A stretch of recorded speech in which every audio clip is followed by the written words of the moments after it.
આણંદના કરમસદની સરદાર પટેલ વિદ્યા મંદિરમાં સામૂહિક ચોરીની ઘટના ઘટી, જ્યાં ધોરણ 12ની પરીક્ષામાં સામૂહિક ચોરી કરવામાં આવતી હતી। ભૂગોળની પરીક્ષામાં ચોરી કરતા હોવાનો મામલો સામે આવ્યો। જોકે હાલ સુધી કોઈ પ્રકારની પોલીસ ફરિયાદ નોંધવામાં નથી આવી, પણ કેમ્પસમાં લગાવવામાં આવેલા સીસીટીવીની શિક્ષણ વિભાગ દ્વારા તપાસ ચાલી રહી છે। પરીક્ષા આપનારા તમામ વિદ્યાર્થીઓની ઉત્તરવહીઓ અલગ મૂકી દેવામાં આવી છે। બોર્ડની અલગ અલગ ટીમ દ્વારા તમામ ઉત્તરવહીની તપાસ કરાશે। શિક્ષણ વિભાગ દ્વારા કડક કાર્યવાહી કરવામાં આવશે। હાલ શાંતિપૂર્ણ માહોલમાં જોકે પરીક્ષા ચાલી રહી છે।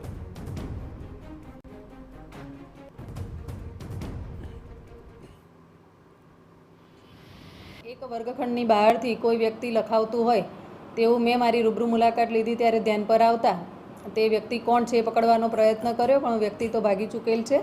એને શોધવાનો કાર્યવાહી શરૂ છે અને વર્ગની અંદર બેઠેલા લગભગ 29 વિદ્યાર્થીઓ હતા। મોટાભાગના એક્સટર્નલ અને રિપીટર વિદ્યાર્થી હતા એની અંદર। અને આ બનાવ તમામ જાણ પર આવતા એ પેપર પછી ત્યાંના સ્થળ સંચાલક, ત્યાંનો વહીવટી, ક્લેરિકલ બધો સ્ટાફ બદલી દેવામાં આવ્યો છે અને ત્યાં આગળ સઘન પોલીસ બંદોબસ્ત રાખી દેવામાં આવ્યો છે અને સ્ક્વોડ પણ આજે ત્યાં આગળ ઉપસ્થિત રહેશે તેવું બોર્ડને જાણ કરવામાં આવેલી છે।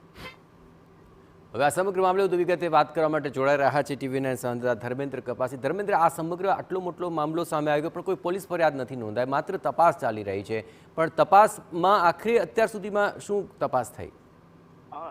જે રીતનો આખો મામલો સામે આવ્યો છે ખૂબ ટેકનિકલ મામલો ગણી શકાય, કારણ કે શિક્ષણ વિભાગના અધિકારીની હાજરીમાં જ આ ગેરરીતિ પકડાઈ છે। મહત્વની બાબત બેન દ્વારા વાત કરવામાં આવી છે। બીજી તરફ જેટલા પણ વિદ્યાર્થીઓ હતા તે બધા રિપીટર અને એક્સટર્નલ વિદ્યાર્થીઓ હતા, એટલે ગણી શકાય કે ભૂગોળના પેપરની અંદર જે ચોરીની આખી ઘટના બની હતી તો તમામ વિદ્યાર્થીઓની ઉત્તરવહી અલગ રાખવામાં આવી છે અને તમામ ઉત્તરવહીનું એક સાથે ચેકિંગ કરવામાં આવશે। જ્યારે તપાસણી કરવામાં આવશે ત્યારે એક સામટી તેની તપાસણી કરવામાં આવશે, એટલે જે જવાબો એક સરખા લખાયા હશે તે પણ સ્પષ્ટ થઈ જશે, કેટલા માર્કના જવાબો લખાયા હતા તે પણ સ્પષ્ટ થઈ જશે અને તેના જ આધારે જે વિદ્યાર્થીઓને જે માર્ક હતા તે કાપવા કે અન્ય કોઈ કાર્યવાહી કરવી તે પણ કરવામાં આવશે। બીજી તરફ બેન દ્વારા વાત પણ કરવામાં આવી છે કે જરૂર નથી કે તમામ વિદ્યાર્થીઓ કોપી કરી હોઈ શકે છે, કોઈક વ્યક્તિ દ્વારા કોપી કરવામાં આવી છે, કોઈક એક વિદ્યાર્થી કે બે વિદ્યાર્થી દ્વારા કદાચ જવાબ લખવામાં આવે છે, કારણ કે જરૂર નથી હોતી કે બધા વિદ્યાર્થીઓ દ્વારા ચોરીની ઘટનાની અંદર સામેલ થયા હોય, એટલે કેટલાક નિર્દોષ વિદ્યાર્થીઓ પણ હોઈ શકે છે।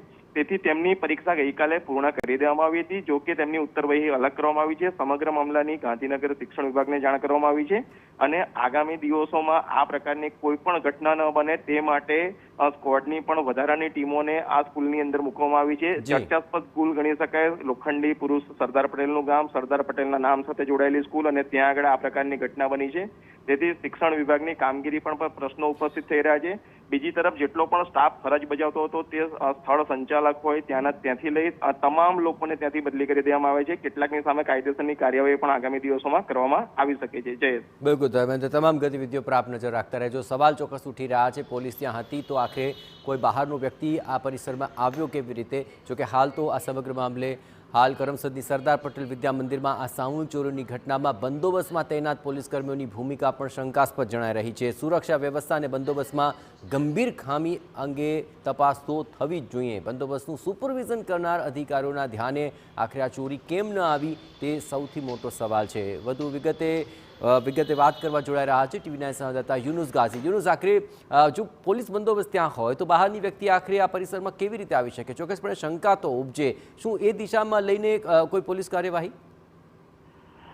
જ્યારે પણ બોર્ડની પરીક્ષા હોય છે ત્યારે ચોક્કસ માર્ગદર્શિકા જાહેર કરવામાં આવે છે અને આ પ્રકારની જે ગેરરીતિ કે ઘટનાઓ ન બને તે માટે સુરક્ષા વ્યવસ્થા ફાળવવામાં આવતી હોય છે અને બોર્ડની પરીક્ષામાં હંમેશા ધોરણ 10 કે 12ની પરીક્ષા હોય તેના માટે જરૂરી સુરક્ષા વ્યવસ્થા બંદોબસ્તની અલગથી ફાળવણી કરવામાં આવે છે। પરીક્ષા કેન્દ્ર તથા તેના આસપાસની વિસ્તારમાં જે વિદ્યાર્થીઓ સાથે સંકળાયેલી પરિવારજનની હોય અથવા તો અન્ય કોઈ વ્યક્તિ હોય તે આવી ન શકે અને આ પ્રકારની ગેરરીતિ ન થાય તે માટે પરીક્ષા કેન્દ્ર ઉપર અને પરીક્ષા કેન્દ્રની આસપાસ પોલીસ બંદોબસ્ત તૈનાત કરવામાં આવતા હોય છે। પોલીસ ટુકડીઓનું પેટ્રોલિંગ પણ રાખવામાં આવતું હોય છે અને ચોક્કસ જાહેરનામું બહાર પાડવામાં આવતું હોય છે કે પરીક્ષાના સમયગાળા દરમિયાન કોઈ પણ ખાનગી વ્યક્તિ આ વિસ્તારની આસપાસ ન ફરકી શકે।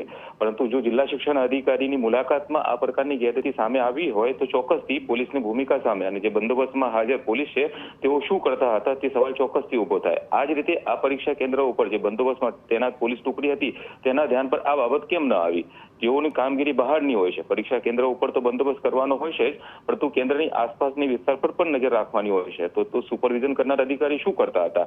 આ સમગ્ર મામલે જિલ્લા શિક્ષણ અધિકારી દ્વારા તો પગલાં લેવામાં આવ્યા જ છે, પણ પોલીસની ભૂમિકા, પોલીસની નિષ્ક્રિયતા અને જો સામેલગીરી હોય તો જિલ્લા પોલીસ વડા દ્વારા હવે આ પ્રકારની જે ગેરરીતિમાં સામેલ લોકો સામે શું કાર્યવાહી કરવામાં આવે છે, સાથે જ જે પોલીસ અધિકારીઓ તૈનાત કરવામાં આવ્યા હતા, પોલીસ કર્મીઓ તૈનાત કરવામાં આવ્યા હતા, તેઓની નિષ્ક્રિયતા મામલે શું કાર્યવાહી કરવામાં આવે છે તે જોવું રહ્યું.